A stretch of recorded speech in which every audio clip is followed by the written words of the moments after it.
When you're ready. Oh, I'm hitting it already. Okay, we'll start now. Okay, good morning. We begin by thanking the sponsors. The Talmud Torah sponsor of the month, Dr. Steve and Dr. Terry Zinn, in loving memory of Terry's father, Dr. Harry Kahn, Tzvi Hirsch ben Yosef HaKohen on his 10th yahrzeit, as well as Paul and Kathy Pollack, in memory of Paul's grandfather, Zachariah ben Zachariah, and grandmother, Dina Bastov, who were nifter in the month of Adar. The Neshama should have an Aliyah, and the family should have an Achama. As well, we thank our sponsors for the week of learning, an anonymous sponsor, Ilu Nishmas, Moshe Aaron Alter ben Yosef ben Yamin, Zechariah Levracha on his first yahrzeit, on the 6th of Adar, Ilu Nishmas, Sarah Dina Bas Elimelech. Shabbos should have an Aliyah. Today's daf is Nazir, daf Lamed Zayin. Does anybody know if the Rav left off by the Esvei on the bottom of Lamed Vav Amud Beis or got to the top of Lamed Zayin Amud Aleph? At the top? Okay, good. All right, so we'll begin at the top. Let's just quickly recap what happens over here. If we go back to the beginning of the parak, in the Mishnah, Rabbi Kiva says, Rabbi Kiva Omer, Afilu Shara Pitu Bayayin, V'yesh Bo Kedei Letzaref Kezayis Chayir. Rabbi Kiva has this opinion that when it comes to the Isurim of a Nazir, if he soaks his bread inside wine, so bread is a permissible food for a Nazir. Wine, obviously, is a forbidden food for a Nazir. So he soaks his bread inside the wine, and then at the end of the day, he pulls it out, and when you measure it all up, you're able to have a tziruf, a combination of wine and bread, which equals a kezayis. Says Rabbi Akiva, you're going to be chayiv. In other words, this is the concept of tziruf, combining two foods together, one being heter, one being iser, which is called heter mitzdaref le'iser. You combine the permissible food with the forbidden food, and if you have a grand total, a sum of a kezayis, even though you only have that kezayis because of the food which is permissible, because of the heter, nevertheless, the halacha is you are going to be chayiv. That's the halacha of Rabbi Kiva in the Mishnah. The last amud, we focused on the bottom of Daf Lamed Hey Amud Beis on a line from Rabbi Vo. Rabbi Vo said in the name of Rabbi Yochanan that Kol Yisurin Shabbat Torah ein heter mitzdaref le'iser chutz mi'yisuri nazir. This halach of Rabbi Akiva, that you could combine permissible foods with forbidden foods, and if you have a total of a shear, of a kezayis, even though the total is only going to be reached by virtue of the fact that you mixed heter and iser, that halacha is only true when it comes to the halachas of Nazir. That's the line, Kol Yisurin Shabbat Torah ein heter mitzdaref iser chutz mi'yisuri nazir. In other words, this is a novelty when it comes to the halachas of Nazir. When it comes to a Nazir, you could combine permissible foods with forbidden foods to reach the shear, and he says, because the Torah says mishras. Yesterday's Amud was challenging this halacha for the most part. Yesterday's Amud basically was trying to teach us that, hold on a second, is this really true? Perhaps you could actually apply the halacha of heter mitzdaref le'iser, which means to combine permissible foods with forbidden foods in other cases as well. So we're going to start here on the top of Daf Lamed Zayin Amud Aleph from Amar Le Abaya. So about 5 lines from the top. Amar Le Abaya. So Abaya now said back to Mimai Tehai Mishras Leheter Mitzdaref L'Isra Hu Da'asa. The whole source of this halacha that you could combine permissible foods with forbidden foods comes from the word mishras. That's the word in the Torah which tells us when you have this with this food which is soaked with wine. So hold on. Abaya says, let's challenge the whole premise over here. Who said that the halacha of heter mitzdaref l'isra is even true? Maybe the word mishras does not teach us that. Rather, what does it teach us? Dilma litain tam ke'ikar hu da'asa. Maybe the age-old rule that we know called tam ke'ikar, which literally means that the taste of a forbidden food actually has the halacha of the forbidden food. Maybe that halacha is learned from mishras. So the Gemara goes on to a little pause over here, but let's just explain it. We are very familiar with the concept of tam ke'ikar, and that's why we have milchei kelim. That's why we have fleishy kalim. That's why we have Pesach kalim. That's why we have kosher kalim. That means a person has a pot. You have to make sure before you're going to cook your meatballs in it that the pot wasn't used to cook milk or cheese. Why? The pot is clean. The answer is because the pot absorbs flavor inside it, and that flavor can then be transferred to the next food. Similarly, if I have meat cooking in a pot, and inside the same pot I added some milk, so now even if I just simply pull the meat out and don't drink the milk, the meat is forbidden because it absorbs the taste of the milk. And the same thing would be true with regard to kosher or non-kosher. If I have a pot cooking with a bunch of kosher meat inside it, and I add in a couple pieces of non-kosher meat, even if I were to take out the kosher meat from the pot, the halacha is I can't eat it because it absorbs flavor from the non-tam ke'ikar. So now, perhaps the word mishras in the pasuk, which we use to teach us the idea of heter mitzdaref l'isser, maybe that whole thing is not true. Maybe the mishras is not teaching us the concept that you can add kosher food to non-kosher food to fulfill a minimum size of a kazayas, an olive size. Maybe this halacha of mishras is just teaching me that old rule of tam ke'ikar, that if I had the flavor of non-kosher food absorbed into kosher food, the kosher food actually transforms into non-kosher food. Now the Gemara says, hold on a second. Abaya, can you make up your mind? Well, Abaya, mikara kakashale maika amar maidaka of dimi. V'kamaisavle kol halein tiyufta. Hadar amar le litin tam ke'ikar. The Gemara asks, hold on a second, Avaya.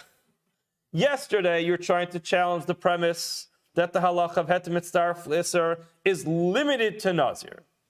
In other words, yesterday's Halamad was saying that this idea of combination, the whole Gemara yesterday was challenging this idea that it would be limited to Nazir. And you were asking, no, it should be relevant in so many other cases. And now you're flipping yourself a complete 180 degrees, and now you're asking that the whole thing is not true. Yesterday you wanted to say it applies all over the place. Today you want to say it doesn't apply anywhere? What's going on? So the Gemara says, indeed. Hadar Amarle Litam Kekur, but the Gemara says, Basar Deshanile Amarle Dimalitin Tam Kekur Asa. In other words, the Gemara says the Abaye was asking legitimate questions. He got legitimate answers. He was engaged in an honest conversation. He's being intellectually honest over here. He asked questions, got answers. Now he's on to step two. In other words, Abaye is not hooked on his original statement. Abaye was asking questions to learn. Abaye heard a statement which said that Mishras teaches us a halacha of heter mitzdaref l'isser, that you could combine forbidden foods with permissible foods. And Abaye asked yesterday, okay, hold on a second, is that halacha only true by Nazir? And once Abaye found that indeed it's really limited to only Nazir, now he wants to say, hold on a second, maybe the whole premise is not true. Maybe Mishras is teaching us tam ke'ikar.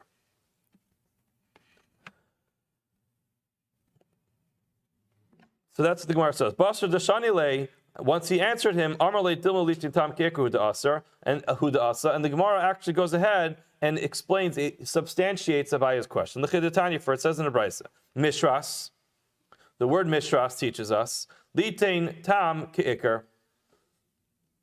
In other words, we do have a Brisa, which teaches us that the word Mishras, the extra word of Mishras Anavim, teaches us that the flavor of something is like the substance, the actual item. She'im shara novim b'mayim. If a person went and soaked grapes in water, the yesh batam yayin chayiv. So a person takes grapes off the shelf in the grocery store. He comes home, he wants to wash them off, and he soaks them in a pot of water. He leaves them there for a significant enough amount of time that the grapes are able to bleed their flavor into the water. He takes all the grapes out of the water, puts them in the fridge, and he says, I don't eat grapes because I'm a Nazir. And he says, but chaval to spill all this water down the drain. So he takes the water from that basin he was soaking it in, and he makes a shahakal and he drinks it. Now he says, hold on a second. This water actually tastes like wine. So now, or grape juice. So halach yisus chayav, thank you very much. So Shim Shoran Oven B'Mayim V'yesh B'Tam Yain Chayiv. So he actually is chayiv for drinking that water. That's important to understand. He's not chayiv because within that water there is a kezayis of grape juice. That's not the point. If there was a kezayis of grape juice, that gets to yesterday's discussion of kezayis b'tei achilas pras, and that gets to the discussion of heter mitzaref le'isser. What the Gemara simply means is you're drinking water. It's really water. And the water itself, he drinks a share of water, but the water tastes like wine.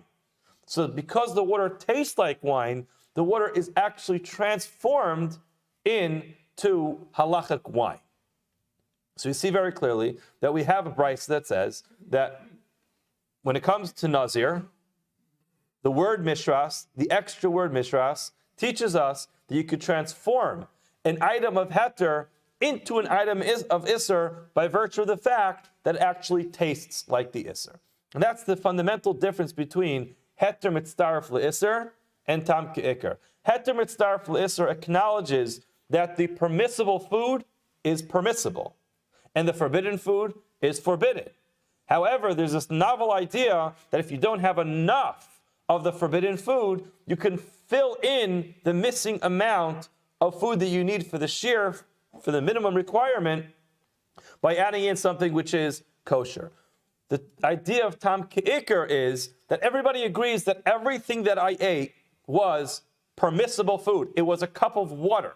The problem with this cup of water is that this cup of water tastes like wine, and now that permissible food actually transforms into the isser itself. So even though I'm not actually eating isser, I am drinking something which is totally technically permissible. The fact that it tastes like isser, the fact that it has a taste of something which is forbidden, that makes it usser. Now, I know this might be obvious, but again, just to point it out, it doesn't mean that if you have an artificial flavor of something which is forbidden, then it's usser.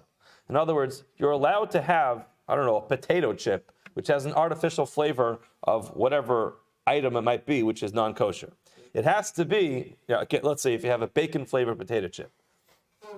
Now, if they are able to generate the flavor of bacon by mixing together some spices and whatever else you don't want to know is in there, that's not a problem because there's nothing isser. What we're talking about is when you actually use a forbidden item to transform its flavor from the real bona fide prohibited item into a kosher item, then if the kosher item absorbs that flavor, it's going to actually transform into isser.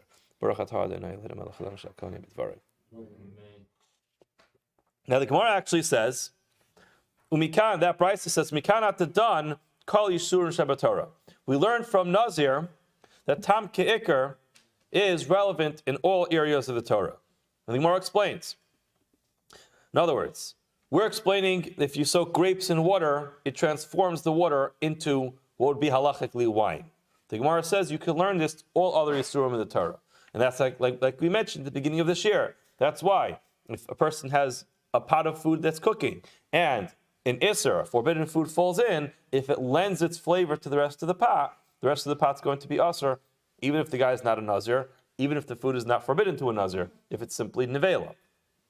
The Gemara explains, Uman Nazir she'ein isuro Isser Olam. A Nazir is not an Isser Olam because a Stam Nazir, how long does he remain a Nazir for? For 30 days. Ve'ein isuro is Isser Hana. And a Nazir does not have a problem to derive benefit from grape juice. The example that Rashi gives is that he could be included in an Eruv that was set up using forbidden foods for Nazir. In other words, if they made an Eruv with wine, he's still allowed to be included in that Eruv. If Yesh Heter L'Isuro, he could ultimately go to a Rav and reverse his Naziris. In other words, we discussed this concept before in this Masechta, about how he can go to a Rav to reverse his Naziris, or to nullify his Naziris. So in other words, it has these three redeeming factors. Number one, it doesn't last forever. Number two, he's allowed to derive benefit from it. Number three, he can reverse it. So there are these three leniencies, these three kulas, with regard to Nazir.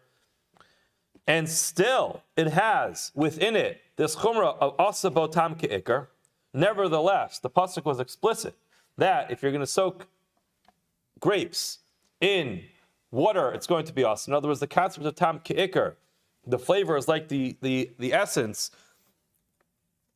So certainly klai karem, when it comes to klayim, forbidden mixtures in the vineyard, she'isuran isra olam, once a person plants the wrong type of seeds inside the vineyard, it becomes asur forever. It's not only asur for 30 days. V'isuran isra hanaya, it's actually asur to benefit from those plants. The ein heter l'isuran, you can't go to the Rav and say, you know what, forget it. I want to reverse this klayim. Din, wouldn't it stand to reason that the din would be the same? Shiyasa botam ke'ikr, that there would be a problem if you actually add klayim into your dish and it lends its flavor to the rest of the dish. That would be asur. That would be asur.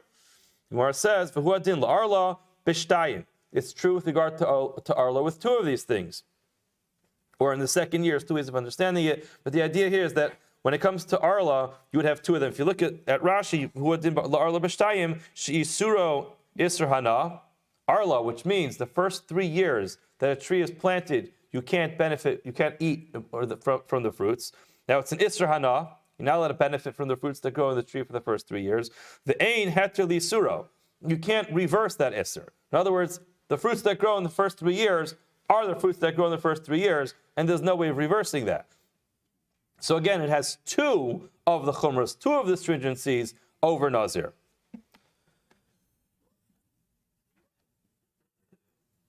So in other words, we see that's the rationale why you'd be able to carry over the halacha of tam ke'ikr from Nazir to other isurim in the Torah. So Amar le'ahumi Rabbanan, one of the Rabbanan said back to Abai. In other words, we still have this question from Abaya of how do we know that Mishras teaches us the halacha of tziruf, of combination, of heter mitzaref le'isr. Maybe the idea of Mishras teaches us the halacha of tam ke'ikr instead. So Amar le'ahumi Rabbanan, Rabbi Kika Amar Rabbi Akiva. When did Rabbi say that the word Mishras teaches us the halacha of heter mitzaref le'isr and not the halacha of tam ke'ikr? That was according to Rabbi Akiva. The Gemara says, which Rabbi Akiva are you talking about? Hey, Rabbi Akiva, which Rabbi Akiva is this? Ilay Rabbi Akiva dahacha. If you're going to tell me that it's Rabbi Akiva dahacha, which means the Rabbi Akiva in our Mishnah, Ditnan, for it says in the Mishnah, Rabbi Akiva Omer, Rabbi Akiva says, Afilu shara pitu bayayin. Even a person who soaks his bread in wine. V'yesh bo kedei litzaref kezayis chayiv, which is our Rabbi Akiva, that if a person soaks his bread in wine, and he has the sum total at the end of a kezayis between the bread and the wine, he's going to be chayiv for eating that slice of bread. Umimai. How do you know that Rabbi Akiva doesn't hold of tam ke'ikr? Dilma, hu di'ika kezayis be'ena. Maybe that's talking about where there was a kezayis. V'chi tema ma'ila meimar. In other words, if you're going to tell me what's the point, what's the chiddush if there's a kezayis? The Gemara says, in other words, it could be that Rabbi Akiva's whole point over here is to tell you that you had a full kezayis. So now hold on, if you had a full kezayis, then what's the whole chiddush? The whole idea of heter mitzaref le'isr is, if I don't have a full kezayis, so how can you tell me it's talking about where he has a full kezayis? The Gemara says, you know what the chiddush is? The chiddush is that Rabbi Akiva says you're chayiv on a kezayis, you don't need to have a revius. Now the obvious question over here is, so say that. Why do you have to tell me this whole halacha of heter mitzaref le'isr to bring out the idea that you're chayiv for a kezayis instead of a revius? It would be much more simple to say, Rabbi Akiva Omer chayiv im shasa kezayis. We could have saved ourselves two blot of Gemara. But ultimately, Ella, so in other words, the Gemara says it must be that it's not that Rabbi Akiva. It's not the Rabbi Akiva from our Mishnah. Ella Rabbi Akiva de Braisa. It must be a different Rabbi Akiva. Tanya first says in a Braisa, Rabbi Akiva says, Nazir sheshara pitu bayayin, a Nazir who soaked his bread in wine, v'achal kezayis mipas umiyayin. So very clear. It's very clear that what he's saying is you ate a full, total kezayis. How did you get to that kezayis? By adding together the pas and the yayin. And there, Rabbi Akiva, if you look at At Tosfos, El Bekiva de Braisa de Mefarish Ba Behedya. It's 4 lines from the bottom of the page. Mipas miyayin mi'ata gamba masdisim pirashachi. Once we know that Bekiva says this in the Braisa, so that means in the Mishnah he also meant that it was talking about a case where you had the sum total of a kazayas at the end. Part of it was wine, part of it was bread. So you see very clearly that Rabbi Akiva is teaching us specifically the halacha of heter mitzdarf le'isr and not the halacha of tam ke'ikr. So Amar le'Ravacha breid of Avi le'Rashi. Rabbi Akiva de kamaykim le'lahai v'chol mishras leheter mitzdarf le'isr litin tam ke'ikr minala.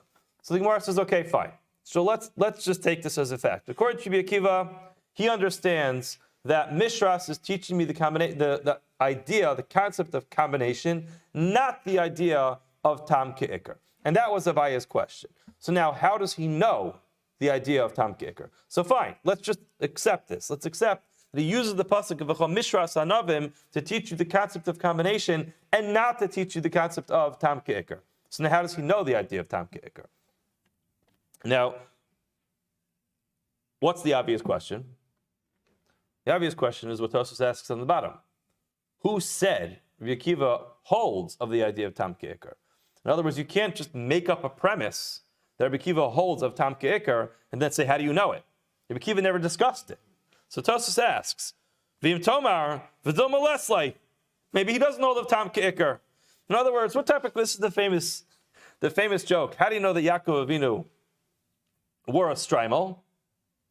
The answer is, of course he wore a strimel. It says, Vayetzi Yaakov in Beersheba. He went outside. Now, who would go outside without a strimel? Obviously, the logic over here is missing, because you make this hanacha, of course. Let's just say everyone knows that you never go outside without a strimel. Now, if the pasuk says that Yaakov Avinu went out, he must have been wearing a strimel. Now, it's the same thing Tosfos is asking over here. You make this hanacha, you set this precedent over here, that everybody holds of Tam Ke'ikr. And now we have this kasha. Where do you know it from? You used up your pasuk. Maybe backtrack a little bit. Maybe start by asking, do you hold of Tam Ke'ikr? And then we'll ask you where you know it from. The Tosfos says, V'yeshlom devadai, ilod deshamina mikra achrina, Tam Ke'ikr lohavi muki, mishras letem starf liser. Tosfos says, from a logical perspective, if you're going to reach the conclusion, you could combine heter and iser to create an iser, then logically you would have certainly concluded that Tam Ke'ikr comes first. Why? The tfei havi mistaver le'ukmi mishras litin Tam Ke'ikr kivan diyesh be'iser atzmo kezayis el she'enu be'en el tamo mishom hachi by me'ezer karnafkli. So basically, Tosfos explains that logically, from a logical perspective, it's an easier thing to swallow.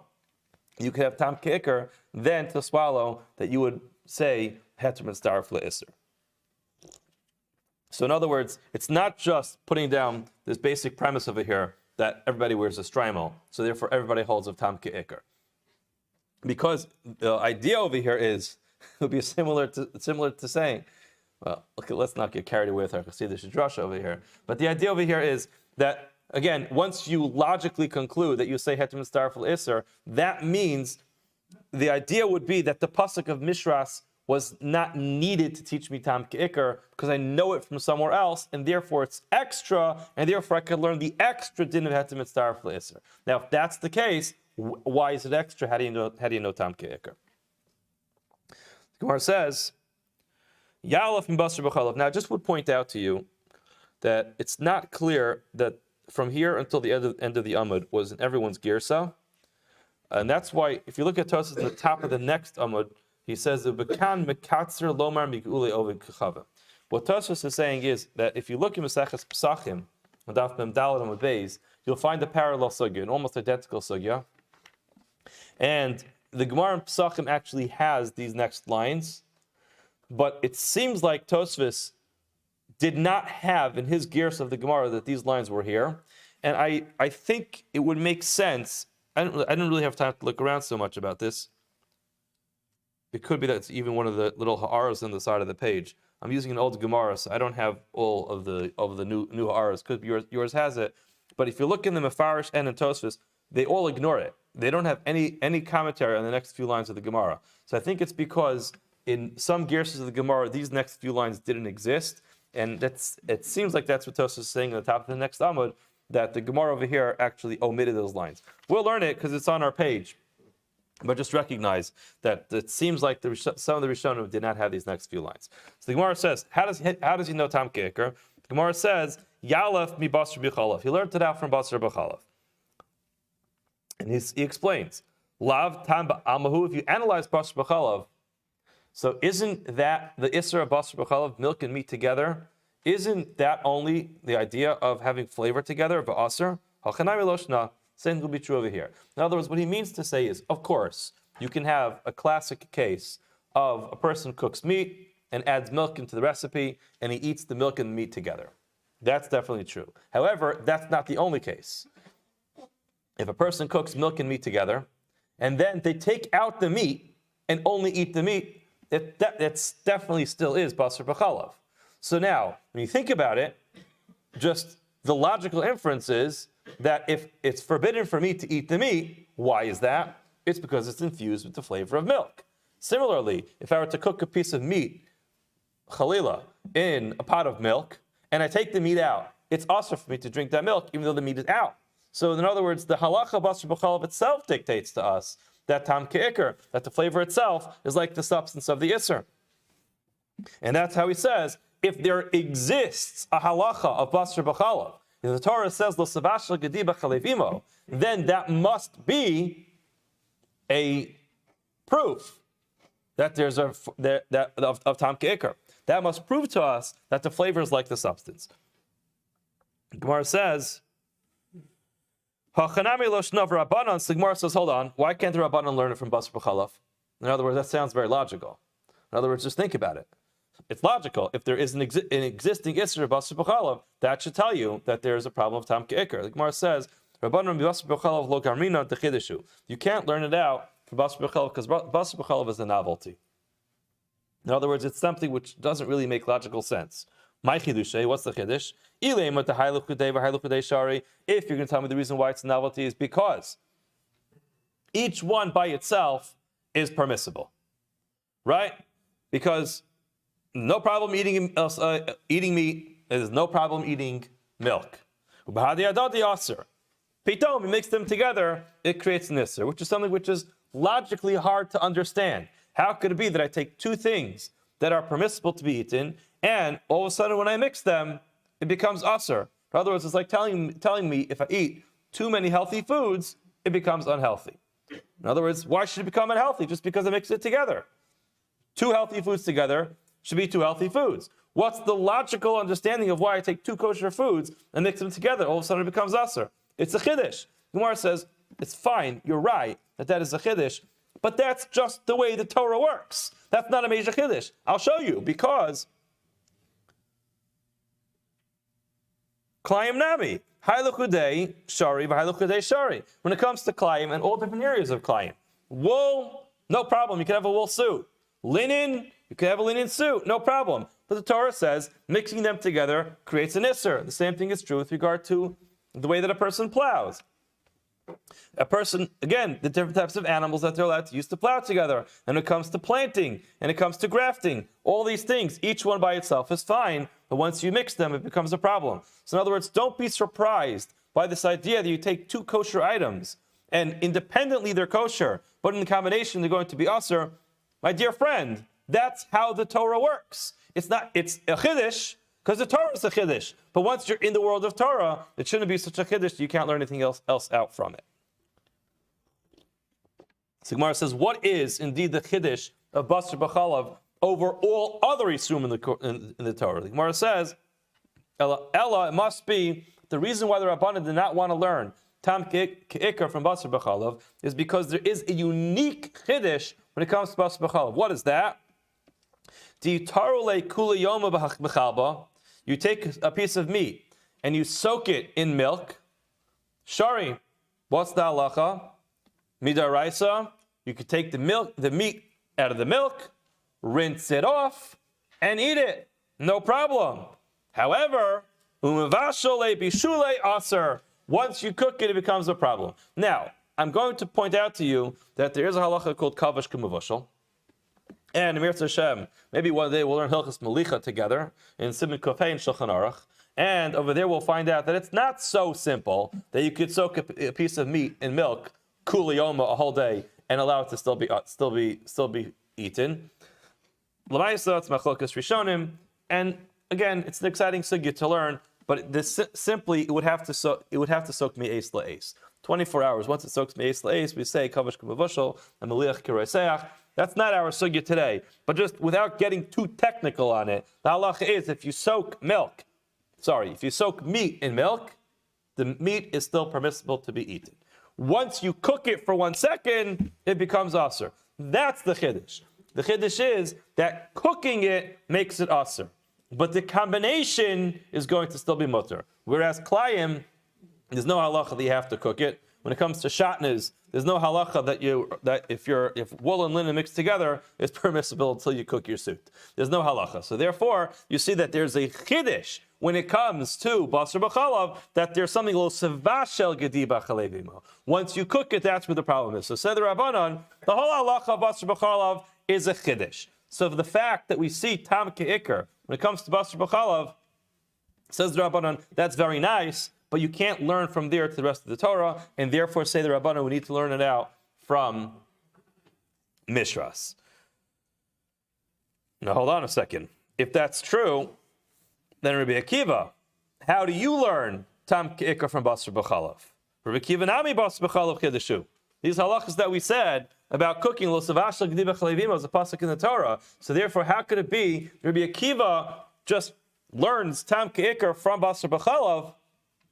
It's a chiddush, it's a novelty. It's not something which really makes logical sense. So therefore, basar b'chalav might be different. The Gemara says, Ella, and this is where everybody agrees. The Gemara continues, even those who take out these lines, the Gemara continues from here. Ella yalef mi gi'uli of the kachavim. You learn it out from gi'uli of the kachavim. What is gi'uli of the kachavim? This is just in plain, simple English, the concept of kosher pots and pans. Gi'uli of the kachavim was the discussion, beginning of in Parshas Matos after the Melchama in Midyan. That's when we learned about the halacha of kashering kelim. So giuli of the kachavim literally means the expulsion or the expungement of flavors. I'm not sure what the right word is, but basically the idea that the absorbed flavors will come out. The Amar Achmana, kadavar shayovo be'esh. The Gemara goes through the psukim go through the different halachas for kashering. In other words, if something was used over direct fire, it needs to be kasher with direct fire. Something was used with water, so then it has to be cooked with water. The concept of either kabbalah kachpalto, or again the halachas of hechsher kelim, a little bit complicated. But the basic idea is the way that a vessel was used with non-kosher food is exactly the way that you're going to kasher it to be able to get the flavor out. So now hold on a second. Think about that. You have a pot that a non-Jew used to cook food. Why can't I use it? He washed it out. It's clean. There's no non-kosher food left in the pot. What's the reason? The reason is because we assume that the flavor of the non-kosher food is going to be absorbed into those kalim. Then when I cook, the flavor is going to come out into my food. So here we have a very clear idea in the Torah of tam ke'ikar. There's no substance of the food. There's none of his cholent left in his pot. So therefore, why can't I use his pot? The answer is because his non-kosher food was absorbed. The flavor of his non-kosher food was absorbed into the pot. And then when I cook my food, the flavor now comes into my dish, which is a clear example of tam ke'ikar. And the Gemara explains, Kodavar ashayava be'esh, lememra di isuri of the kechavim, lav taima ba'almahu va'aser. Don't we see that but when it comes to the foods of non-Jews, the only thing that's left in the pot is flavor for aser. So hachanami loshna. The same thing is true over here in every other case. We're able to say tam ke'ikar, and it's going to be forbidden. Now hold on a second. In other words, we have to try to understand why everyone has to find a different source for this halacha. In other words, if it's good enough for Rabbi Akiva to learn the halacha of tam ke'ikar from the kalim of non-Jews, why is it not good enough? For the Rabbanan, the Gemara says, Rabbanan, Amarle, Hasam Nami Chidushu. Over there, it's also a Chiddush. Why? Tabachal Torah Kula, When it comes to the rest of the Torah, no sein tam lifgam mutter. It's fascinating sugyas. In other words, there's so much of Hilchos Kashrus buried into this Amud over here. Says the Rabbanan, there's a halacha called no sein tam lifgam, which means that when I'm going to add the flavor of a forbidden food into my permissible food, it's only aser if the flavor that comes is no sein tam lishvach. It gives a good flavor. But if it adds a rancid flavor, if it adds a bad flavor, so much so that even when it comes to things which technically are not rancid, but the flavor that it adds is a putrid flavor that it gives to it because it's just not a good mixture. The halacha is no sein tam lifgam. If it gives a bad taste, it's going to be mutter. So now, what does this mean? That means that we generally assume that after 24 hours, this is the concept of a keli ben yomo. That means that after 24 hours, flavor starts to go bad. So even if a non-Jew cooked a delicious meal in his pot at 9 a.m. on Monday, by 9 a.m. on Tuesday, as delicious as that meal may have been, that flavor starts to go bad. Now, if one were to use that pot on Wednesday afternoon, or you can say even Tuesday afternoon, it's 24 hours later. The halacha is the flavor that comes in there is no sein tam lifgam. It gives a negative or a sour flavor into your dish. And the halacha is in kol Torah kula, no sein tam lifgam is going to be mutter. Gabi giuli oved kichavim aser. Say the chachamim. Look over here. We're talking about Mechemes Midyan. The general assumption is that the pots that they were gathering together, the kalim that they were taking as the booties of the war, that was stuff that was used more than 24 hours ago. And still the Torah said you have to kasher those kalim. Why? All the flavor that's absorbed into those pots have already gone rancid. Why? Because they're past 24 hours. So therefore, say the Chachamim, I don't want to learn from Gi'uli of the Kechavim, from the flavors of the non-Jewish pots, because that was a chiddush that the Torah told you have to kasher those, because it's after 24 hours. The Gemara says, Rabbi Akiva nami chiddushum. Again, the logic should be the same for Rabbi Akiva.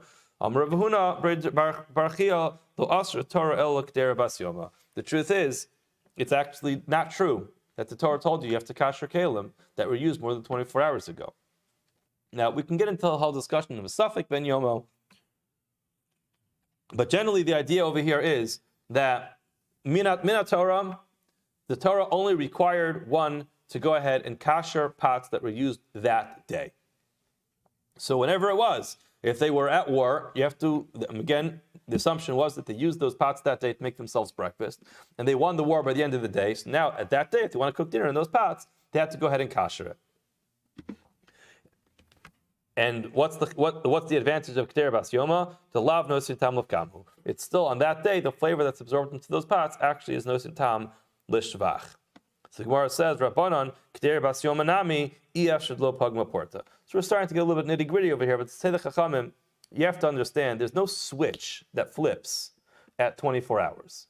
In other words, there's no halacha that the flavor is going to be perfectly fine up until 24 hours later. And then after 24 hours, already, it's not a ben yomo. You know what? What time? You check the clock, the second handle ticks, and then boom, now the flavor goes bad. Say the Chachamim, there's a progression over here. After you take the food out of the pot, the flavor starts to slowly go rancid. So say the Chachamim, the whole idea of flavor absorbed in a pot really is a chiddush, say the Chachamim. Why? Because the flavor really starts to go bad very shortly after you start cooking it, and it starts to become pugum, it starts to lose its flavor very shortly afterwards. If the Torah requires us to go ahead and kasher that, that is a chiddush, and therefore you can't learn that to other cases of no sein tam lifgam. I just want to mention, we are running up against the clock, so we have to get moving. But in my 11th grade class, we learned the halachas of kashrus. When we finished the halachas of nat bar nat, which is no sein tam bar no sein tam, which is a little bit of a complicated part of hilchos kashrus, we went to the science lab and we took 4 brand new cast iron skillets and we did an experiment. We cooked water in the skillets and we took it out for our control. and then we cooked in some of the pots, and we compared it again. After we took out the water, we cooked fish. We fried fish in one of those pans, and we cooked hot peppers in another one of those pans. And then we took it out. We washed it out very well. We made sure it was perfectly clean. Then we went ahead and we cooked water again in those pots. And then we called in students who were not there when we did the experiment, and we had them taste the water to see what it tasted like. And I was actually a little bit nervous to do this experiment because I don't really know that the science of blias really works out so well, which is why I used cast iron. I thought would give me a better chance. Now, the truth is, when it came to the flavor of the fish, they could not detect the flavor of the fish in the water that was cooked immediately afterwards. But when it came to the hot peppers, the kid who drank that water, like he drinks it, I have a video of it. If you go on Beth Tillow's website, you can see it. There's a kid drinking it, he takes a sip, and he's like, oh, it's hot, it's spicy. So it does work. It does work. But anyway, let's go on. We got into this whole discussion of Tam Ke'ikr. But now let's get back to the sugya. Gemara says, Midrabanan, from the Rabbanan, who use Mishras to teach us Tam Ke'ikr, that the flavor is like the substance, and they apply that to all other areas of halacha. Midrabanan nishmal Rabbi Akiva. We hear this idea of Rabbi Akiva that, according to Rabbi Akiva, who understands Mishras, teaches me heter mitzaref le'isser. In other words, if it's good enough for the Rabbanan to teach me Tam Ke'ikr all over the Torah, it should be good enough for Rabbi Akiva to teach me heter mitzaref le'isser all over the Torah. The Gemara says, "Lav ami Rabbanan hay Mishras litin Tam Ke'ikr u'mikana tadon l'chol yisurim shebatorah." Didn't the Rabbanan tell you that you learn Tam Ke'ikr to all the Yisurim of the Torah? B'kiva nami dekomokim lo lahai mishras lehetem mitzaref l'isser leimin mikana tadon l'chol yisurim shebatorah. It should make sense that we should learn that heter mitzaref l'isser is relevant to all areas of the Torah. Amalei mishum. So he responded and said, you know what? No, it's not true. Mishum dehavi Nazir v'chatas beis ksuvim m'boin ke'echad uchal beis ksuvim m'boin ke'echad ein melamdim. I'm sorry, I'm going a little bit fast. I just noticed that we only have 6 minutes left. He responds and says, it's not true. You can't use Mishras to teach me heter mitzaref l'isser for all other Yisurim in the Torah. Why? Because the concept of Shnei Ksuvim B'an Kechad Be'em Melamdim. What is that? It's a similar concept to Riboy Achariboy. If I have to point the Chiddush out to two separate places, then it must be that it's only those two places. In other words, generally speaking, the Torah will teach me a halacha and expect me to apply it across the board. If the Torah specifies two places where the halacha is true, then it's specifically those two places. So therefore, since it says this halacha of heter mitzaref l'isser in two places, therefore it can't be applied to other cases. What are the two places? Nazir hadamara. Nazir was the case of Mishras, like we said. Chatas mahi. What's the case of chatas? The Tanya first says in a brayso, kol sheyigav b'sar yikdash. Anytime you touch one carbon to the next, it's going to be kaddish. It will be sanctified. I would think even without the bli, without the absorption of the flavor, the pasuk teaches me bibsara. Ad sheyivla bibsara, until it gets absorbed into the basar. What happens then? Yikdash liyos kamoa. It becomes similar to it. What does that mean? Shem pesula. If I had a carbon which was pasul, which came into contact and transferred its flavor from one to the next. Psulahi yipasel. This next carbon becomes pasel. If it's kosher, tochal kachamer shaba. So if it's kosher, then it makes it more chamer. So for example, I'm sorry I'm going quick, but if you look at Tosfos, tochal, this means if you have, let's say, a chatas and a shlamim, the chatas comes into contact with the shlamim, then the shlamim that could only be eaten for zichrei kahuna, for male kohanim, and lefnim and klaim, which is a location, and it's only allowed to be eaten for 1 day and night. So according to Rabbi Akiva, you can't learn heter mitzaref l'isser to other places because this halacha was specified specifically in two places, by Nazir and by chatas. Now hold on. According to the Rabbanan, now we have a problem. How did the Rabbanan learn Tam Ke'ikr all over the place? The Rabbanan strict, you have to have both. And now, if you have to have both, then the logic falls apart. In other words, is only if I have no reason why I have to say it twice. If I have no reason to say it twice, then saying it twice must be it's there as an exclusion. If I have a reason why I have to say it twice, so then I can't say it's an exclusion. The reason why I said it is because it has to be there. With the Rabbanan say tzrich, you need it. If I would have only written this halach with regard to a chatas, I would say, hold on. You know why we had to write it in both places? Because you can't learn Nazir from Kachim. If I would only write it by Nazir, and I would expect to learn Kachim from there, I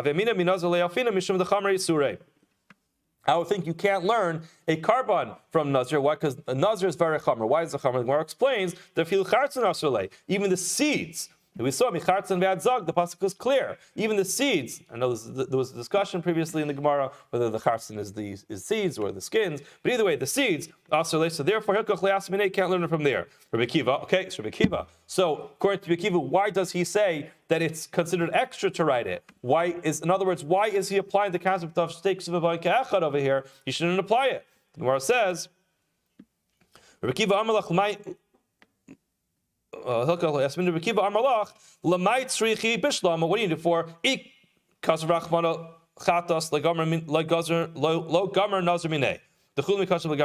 however, Ella Lichter Rachmana Benazir. In other words, I understand you can't learn chulin from kachim. Fine. So then the Gemara says Ella Lichter Rachmana Benazir. Write up Benazir, learn from there. In other words, he's not going to buy into this idea. He says, no problem. It's true that there are specific halachas that are relevant to Nazir, which are different than other places, which means that the grape seed is asr. That doesn't necessarily make it an unteachable place, just means that it's different. So he doesn't hold to this concept, you can't learn it from Nazir. You don't learn, but in other words, chatas was necessary. In other words, this is the chiddush over here. According to Chachamim, now what's coming out is that chatas does teach us that halacha of hetem and starf l'isser. So now, after all said and done, Chachamim hold of tam ke'ikar. The Rebbe Kiva holds of tam ke'ikar. However, and they both also hold of this concept of hetem and starf l'isser. And chatas latev mitzarf iser v'chulin mikachim legarminon u'mishros litin tamke. Because the Gemara is basically summarizing over here. You have Rabbanan, chatas teaches you the concept of hetem mitzarf iser, and chulin mikachim legarminon. You can't learn chulin from kachim to teach it all over the place. So it's only by chatas. U'mishros litin tamke ikar mikanat dan chol yisurim shaber Torah. Now look at Rabbi Kiva. Rabbi Kiva tarvayu, both of them hetem mitzarf iser. According to Rabbi Kiva, the difference is that he learns hetem and starf l'isser to teach you both of them. Therefore, he's stuck. In other words, the Chachamim, since they used Mishras, they had something extra. According to Rabbi Kiva, he had to use both of those for hetem and starf l'isser, so he was stuck. Amar lei, I think we have to stop over here. I would have loved to get to the 2 dots in time for Lama Chesed and Beis, but we're hitting a hard break over here, 6:45. I'm sorry. All right, Mitzvah, we'll have to finish tomorrow. Have a wonderful day.